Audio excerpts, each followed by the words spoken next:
এরকম একটা জায়গায় ইউ পিপল ওয়ার্ক, এরকম একটা জায়গা থেকে আপনারা ইনোভেশন প্রজেক্টগুলোকে ড্রাইভ করতেছেন। আপনাদের কাছে একটা সুবর্ণ সুযোগ, একটা এক্সাম্পল হওয়া to rest of the institute in Bangladesh, যে দেখো একটা গভর্নমেন্ট টাইপ আপনার অটোনোমাস বোধ, একটা অটোনোমাস বডি তারা নিজেরা যদি চিন্তা করে they can make a huge difference. এবং এই ডিফারেন্সটা হলো অল আপ হিয়ার মাইন্ডসেটে। কিন্তু ভাই কেউ কেউ দেখবেন 9টা 5টা আসতেছে যাইতেছে, কোনো কিছু না করে এই প্রমোশন পাইতেছে, they can't B your example. জীবনে একবার আসছেন, একটা মার্ক রেখে যান যে আমি এই অর্গানাইজেশনে ছিলাম, ওই কাজটা আমি করে গেছি, এটা হলো আমার contribution to this entire thing.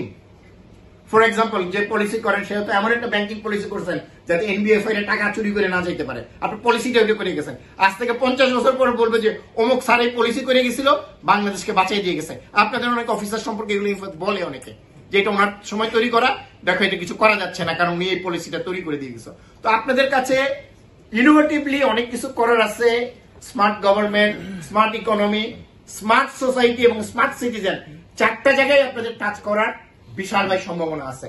তো আপনারা ইনোভেশন প্রজেক্টটাকে যখন ডিজাইন করেন, কিছুটা ইন্টারনাল, অধিকাংশটাকে এক্সটার্নাল করে যাতে আমরা আপনাদের ইফেক্ট গুলো বুঝি যে আসলে Bangladesh bank, central bank is doing this.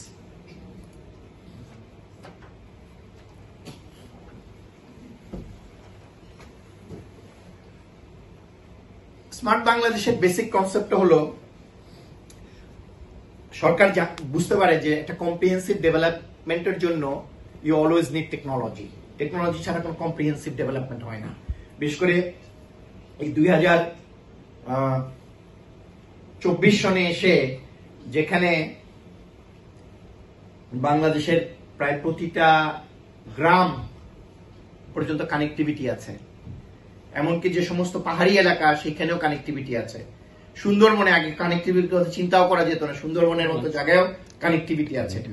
এই জায়গায় থেকে একটা দেশ আমরা যেটাকে আমরা ডেভেলপমেন্ট করব, সেটাকে তো অবশ্যই আমাদের এমন ভাবে করতে হবে যাতে আমরা এই টেকনোলজির সাপোর্ট নেই।